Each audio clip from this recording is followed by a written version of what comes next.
With the Pittsburgh Penguins struggling early on this season, could we see a huge move coming in Pittsburgh? As well as Toronto Maple Leafs prospect Easton Cowan has a golden opportunity in front of him. We'll break all this down for you coming up on this episode of Hattrick HQ. But before we get into it, just want to say that 82.3% of you guys watching this aren't subscribed. So if you're looking for a home to daily NHL, daily Leafs content, look no further. Go down below, hit that subscribe button, become part of the community here. So we'll be here all season long. Keep me up to date on what's happening around the NHL.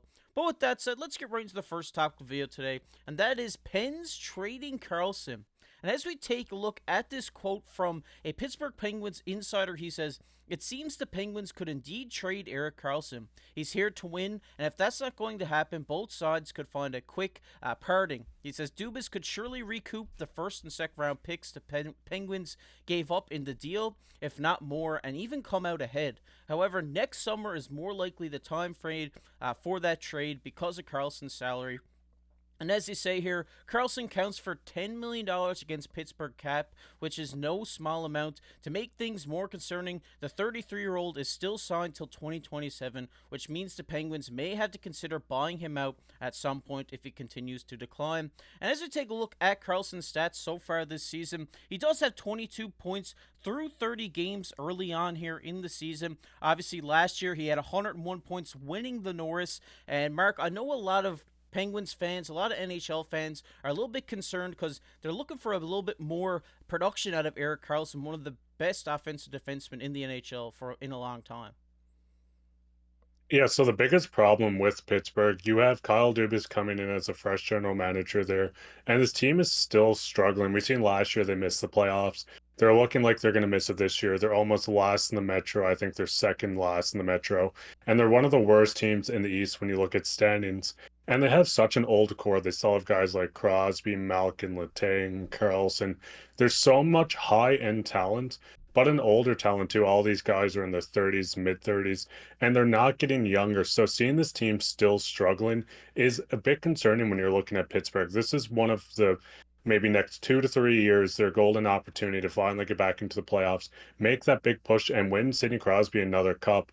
But with how things are kind of panning out now, it's a bit concerning that they're not getting to that level at all. Like I said, they're one of the worst teams in the East when you look at standings. The power play has been a massive struggle as well, and this is being quarterbacked by a guy like Letang, Karlsson, and all this high end talent. Like I said, Crosby, Malcolm Gensel. There's so many guys. So it comes down to, when does Kyle Dubas start to panic and maybe make a bigger move? Maybe this is moving on from a guy like Karlsson. Could be like a guy like Jake Gensel, maybe a couple of younger pieces to kind of add to this roster. And like I said, get them back into this playoff hunt and hopefully get Crosby another cup, or just honestly get another playoff appearance for Crosby before things start to decline Pittsburgh. And like you said, the biggest concern here is the aging team. They have guys like Malkin, Crosby, Letang, now Karlsson, who they brought in to kind of be the guy to push them over the hump and get them back into contention. And I mean, he's still not having a bad start to the season at 21 points through 30 games. I mean, those are some great numbers coming out of a defenseman for sure. But I mean, when you brought this guy in, you kind of hoped him to be the savior. You really hoped him to, be the, power play savior. He was going to come in, boost this power play up, but more it's been. But it just seems like they haven't really found the right system for him to fit in as of yet. I mean, he is still consistently getting points and stuff like this, but you do expect a little bit more out of a Norris winner to, come in and boost this team. And a trade here could be really interesting come deadline time. I know there's a lot of defensemen who are, up for grabs come trade deadline. I know they'll probably want to ship Karlsson off to maybe a contending team, something like this, or they could go the other route where they could dump him off to another team that's kind of struggling, that can take his full cap and try to get something back for him in return. A team I'm kind of thinking of right now is Calgary. They have a lot of expiring guys. They could afford to take on this contract, and if they brought in a guy like Noah Hannafin in a trade for Erik Karlsson, I really do think that this could potentially help these guys out further on throughout the season. Yeah, the big thing is what team's willing to take on this $10 million contract until 2027 with Karlsson. And if Pittsburgh can get fair value, I could see Pittsburgh going for a massive move, maybe bringing a guy like Lindholm, Hannafin, if not Hannafin, Tanev. There's so many options around the league of just players that you could acquire. I know Calgary's having a hard time keeping players there to start with. So maybe getting a guy like Karlsson, even though he might be overpaid and for too long, this could be a guy Calgary looks at and said, hey, we've went through Matthew Tkachuk situation. We went through the Johnny Gaudreau situation. We have a couple guys locked up. You still have Kadri. You have a couple pieces there. So maybe bringing in a guy like Karlsson, you have him locked up for a while. He'll sell you jerseys. He'll help you get into the playoff hunt. And then Pittsburgh also brings back another center, a guy that could slide on the wing if they want it with Lindholm. And then bring back a number one lefty and a guy like Hannafin or another top shutdown guy in Tanev.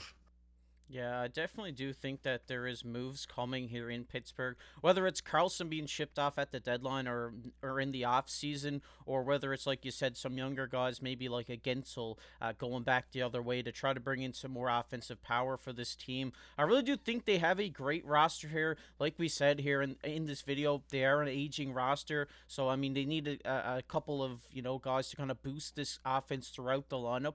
I think giving up one of your younger guys is the way to do this. But it'll be really interesting to see what the Penguins do come trade deadline, and we'll keep you posted on everything that happens in Pittsburgh. But we're going to get into our second topic of the video today, which is Cowan has a golden opportunity. And as we take a look here at the Team Canada World Junior Championship roster here, they have Easton Cowan on the first line here, Toronto Maple Leafs prospect, with Connor Geekie and Matthew Savoy. And as we take a look, another Leafs prospect, Fraser Minton, is getting top 6 minutes in this tournament with Celebrini and Jordan Dumais. And Mark, I know that you're really excited about this tournament. There's a guy further down that lineup in Owen Beck that I'm pretty excited about. But I mean, Easton Cowan has been, like Carl Cushman said in our video the other day, the most surprising prospect so far of this season. And I'm really excited for him to get this top line pairing and top line minutes here in this tournament to see what he's really made of. Yeah, so the big thing is Cowan is getting this top left line, which is incredible. I mean, Savoy and Geeky have been junior teammates for, I believe it was 4 years, so they have chemistry built up. But we're seeing Cowan's dominance, like Cushman said in the video. We'll link that somewhere on the screen now as we're talking. But he just had so much dominance in the OHL. This is a guy playing penalty kill, power play. He's potting goals. He's getting dirty. He's doing everything you need. So putting him on this top line is not only good for Team Canada, but his development as well. So seeing him slide in here is just terrific for, like I said, his development, the Leafs, Team Canada. But the big thing is there is a lot of NHL players that they're trying to bring in. So we might see Cowan ultimately slide down the lineup. Maybe that's to the third line. Maybe that's with a guy like Minton on the second line. But as of right now, going into a couple expedition games, we are getting to see him just show his dominant force on this top line. And I mean, if it sticks, I could see this guy playing this entire tournament out up here. Like I said, on the London Knights, he's been a force to deal with. Everything has been developing for him. We've seen it in the preseason with the Leafs. And it's just super exciting to see this guy get to showcase his talent at one of the highest levels you can for a junior player like this. Yeah, and Easton Cowan has had one of the biggest jumps from year to year in the OHL in a very long time. And as we take a look at his stats here, just last season, he through 68 games, he had 53 points. And this year, through 23 games, he has 39 points. And that's quite the jump for a young player like this.